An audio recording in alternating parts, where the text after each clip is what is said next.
Hey, hi, and howdy, sweet friends. Welcome back to my channel, and welcome if you're new. I'm Courtney, and I do food and kitchen content. That means grocery hauls and cooking videos are the main thing on my channel. If you like that, I hope you'll stick around and hit the subscribe button. All right, y'all, it is Saturday, and that's when I always put out my What's for Dinner style video, and this week we are still back to basics. I started this last week where we are going back to more basic meals and more basic eating to save some money because, guys, the grocery cost is so high. So once again, I've got 4 meals that are pretty budget friendly. We're going to start off with beef and cheddar sandwiches. These are only budget friendly this week because I managed to get the roast beef on sale. I know that it can be expensive. If you watch for sales, like I went to Market Street and I got a huge 1-pound container for $4.97. So that was a really, really good deal. But you could do these with other meats too. You could do ham and cheddar or ham and Swiss. It doesn't have to be the Arby's knockoff. That's what I'm doing.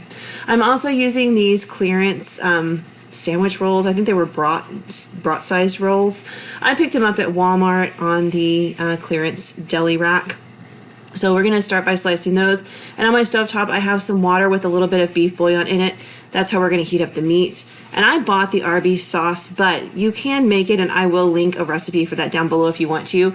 I also enjoy a little bit of horseradish on mine and some mushrooms. I sauteed those mushrooms. My husband does not like mushrooms, but my oldest and I do.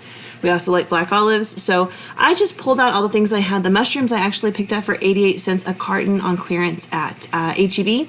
And then this cheese sauce right here is actually from my freezer. I bought it to make double-decker tacos a while back, and we never use all of it, so I always just freeze it in small portions. And this was the last portion. I pulled it out to make sandwiches. We had these for dinner and then for lunches the next day. So I'm going to start by putting the ARBYS sauce on there, and then I will add some of that cheese sauce to it. You could always just skip the sauce and use regular sliced cheddar. But when I go to ARBYS, they do use like a saucy cheese on there, so I'm just kind of mimicking that here at home. And these are really, really good. Now, if you really want to make them up another level, I highly suggest onion rolls instead of just whatever sandwich buns I found on clearance. But those are expensive. I think the onion rolls run about $3.50 where I live, and these were way cheaper. So I'm just going to build my sandwich. Again, I love mushrooms, so I'm piling those on there, but you don't have to do that if you don't want to.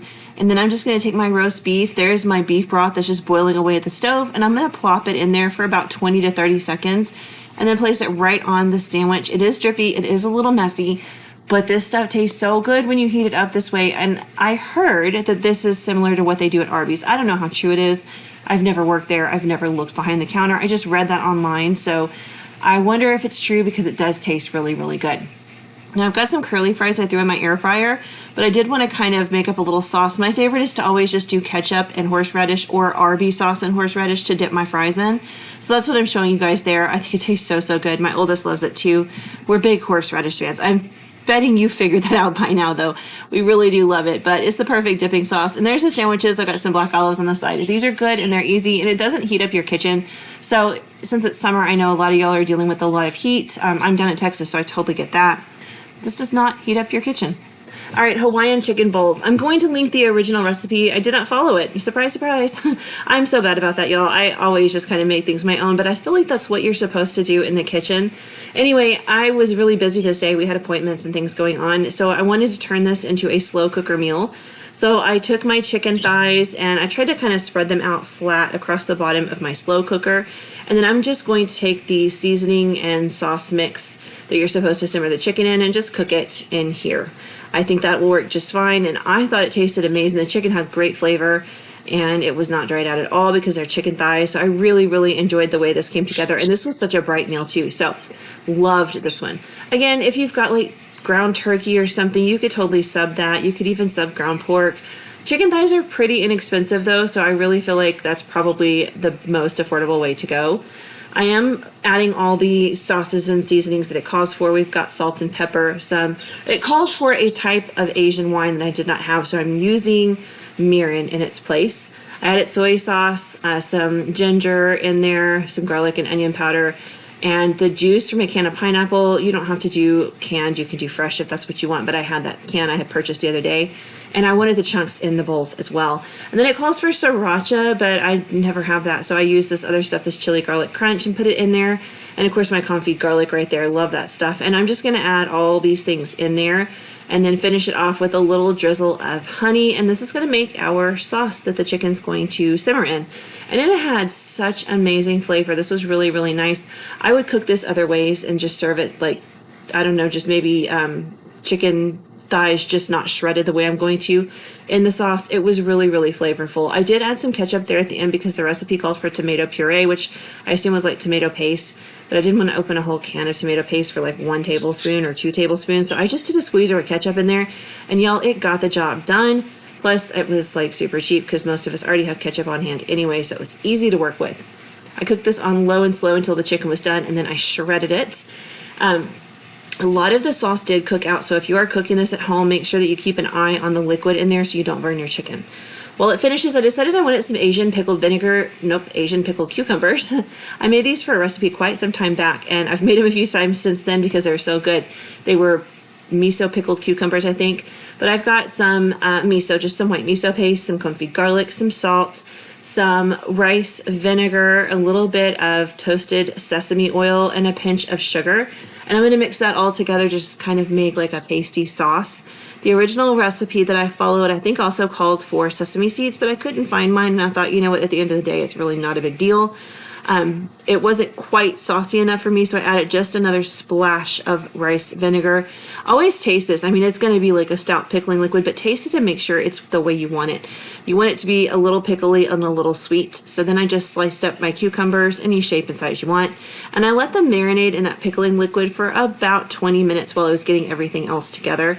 And they just took on so much flavor. The last thing I'm going to do is to make the spicy mayonnaise sauce that the recipe called for. So I've got some mayonnaise, and then it called for, again, sriracha, which I don't have, but I do have this. I forgot I had this, and I remembered it. I think this is pretty close to sriracha. This stuff is good, y'all. It is so good. I had to taste it to see, and I was like, okay, now I'm hooked. It has some great flavor. So I added some in, and then I added a little bit of water to thin this out and make it a sauce. And always taste your sauces, because this was not enough. And because it called for sriracha, which is more spicy than what I'm using, I did have to use a lot more than what the recipe called for just to bring that flavor out the way I wanted it.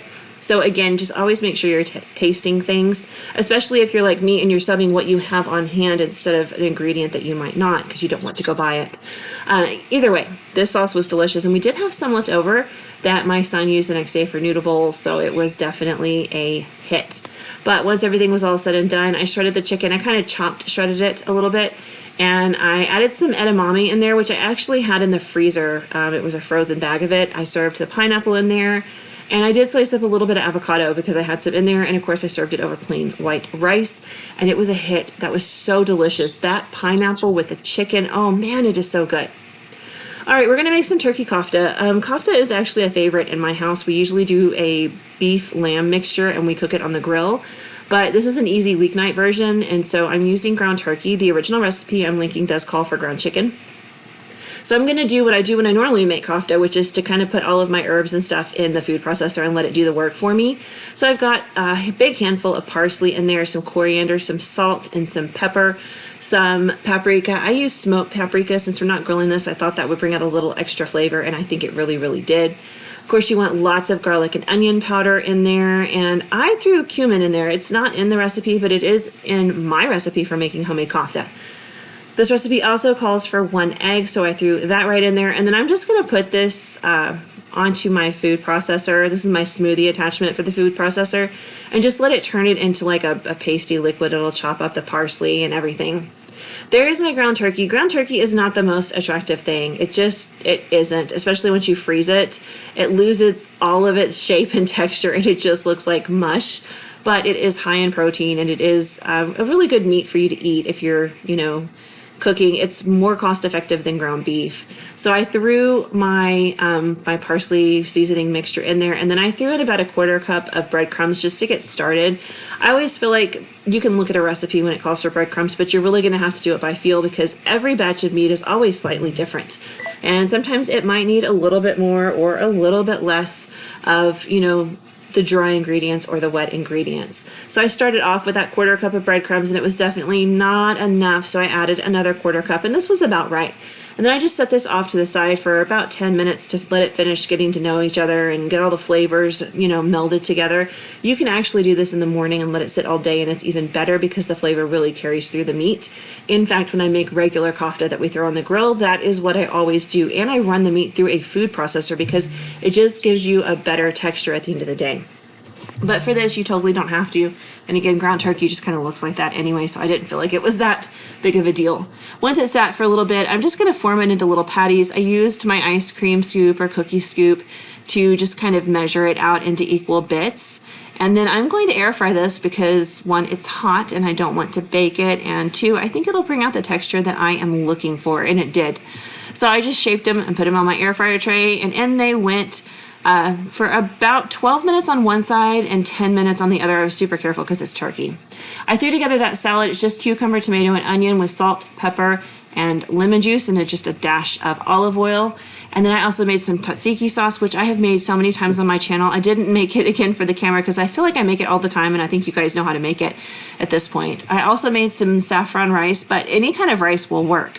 You could do just a package of yellow rice or some rice pilaf or plain white rice.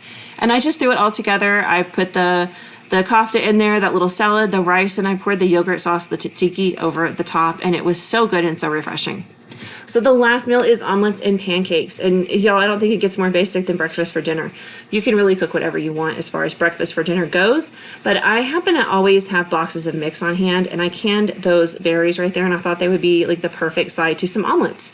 So I started off by just mixing according to the box instructions. If you guys have not tried this Krusteaz sweet cream mix, it is sweet, but it is so good. These pancakes are so light and fluffy and delicious. I give it a really good stir, and it looks super lumpy and chunky. Don't worry, set it off to the side and don't touch it, and in 10 minutes it's going to be beautiful. I learned that trick from Alton Brown a long time ago, and it works. I swear by it.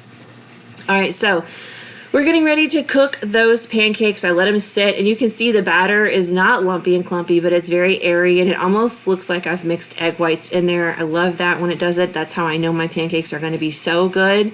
I just put a little nonstick spray in my pan, and we cooked them on one side and gave them a little flippity flip and did the other, and we were rocking and rolling. Pancakes are super easy. Of course, you could do waffles, or you could do French toast, or you could use frozen waffles. It really is up to you, but I had this mix and I thought we're going to make it. All right, so now on to the feature presentation. We're going to make these omelets. I've got some pre-cooked bacon. I buy it at Sam's Club. It's very expensive. I don't recommend you buy it, but I do keep it on hand sometimes because it's great for making quick and easy BLTs. They do put it on sale periodically where I can pay like $10 for it, which seems excessive, but I mean, bacon's expensive. So I do stock up when they have it on sale sometimes. So I'm just throwing about 6 slices in there. My 2 youngest kids do not care for bacon, so this is just omelets for the older adults, and I'll just make regular scrambled eggs for my younger 2. Once the bacon got crispy, it's fully cooked. It takes about 30 seconds per side, and it gets this beautiful crispness to it. I pulled it out. I put a little bacon grease in the pan. You can do butter, oil, whatever you have. And I took some tater tots from the freezer that I thawed out, and I'm going to use these as my potatoes. If you've not tried this, I love this. This is not something I came up with on my own. If you ever go eat a breakfast burrito at Sonic, they put tater tots in their breakfast burritos, and I love it. So that's what I do at home now. And I also think like it's kind of economical that I can buy a gigantic bag of tater tots and use it for multiple things instead of having to buy numerous different items. In this particular scenario, I bought these just to have on hand, and it worked out perfectly to have them as the potatoes.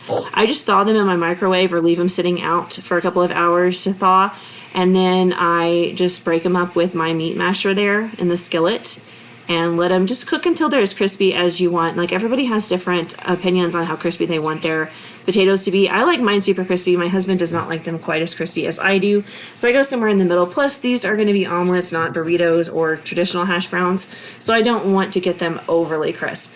I did want to season them with just a little bit of salt and pepper and a dash of onion powder. I feel like they come pre-seasoned anyway, so they don't need a whole ton. But my traditional go-to is always salt, pepper, and onion powder when it comes to breakfast potatoes. I just think those are great flavors. Now, as far as omelets go, you can put whatever you want in yours, whatever you have on hand, whatever is in your freezer, whatever you want to use up. I'm a huge fan of a lot of veggies in my omelet, but my husband is not. He likes bacon and potatoes. That's like his favorite. And it is about to be Father's Day, so we are doing bacon and potato omelets today at my house. But if I had my way, there would be like bacon and sausage and like all the vegetables, because I love bell peppers and onions and spinach. Oh, so good, so good. But we're keeping it simple today. I let those cook until they're the way I wanted them, and then I just took them out of the pan, but as you can see, I've put a single serving back in there. I have these Bob Evans egg whites. I picked them up on sale at Market Street the previous week, and I wasn't sure what exactly I was going to do with them, but I knew I would use them because if nothing else, I would make meringues with them. But we're going to make these. So I went ahead and just let my potatoes get, if they've cooled off, warm them back up, or let them crisp the way you want to. Pour your egg whites or your scrambled eggs on top. I tossed my bacon that I crumbled on top. Then I just put a slice of cheddar cheese in there. I put the lid on top just to melt the cheese a little faster, and at the very end, I check it, and once it looks like it's, set for the most part, I mean, there's still liquid in there, but it's set enough I can work with it. I go ahead and fold it over like that, put the lid back on, and let it do its thing, and it's really quick. It's very, very quick, and it's full of protein. We've got the egg white, so lowering cholesterol and things like that. So overall, I'm going to call it a good meal. There's my pancakes. I put some of those homemade berries that I canned on top, and they're not super sweet because I went with the lightest amount of sugar I could in those. So it was really quite perfect because they were not overpowering with the sweetness. They were just right. Anyway, guys, that's it for this video. Happy Father's Day to all the dads out there. I hope you have an amazing weekend, and I will be back on Tuesday for my grocery haul. I will see y'all there. Bye.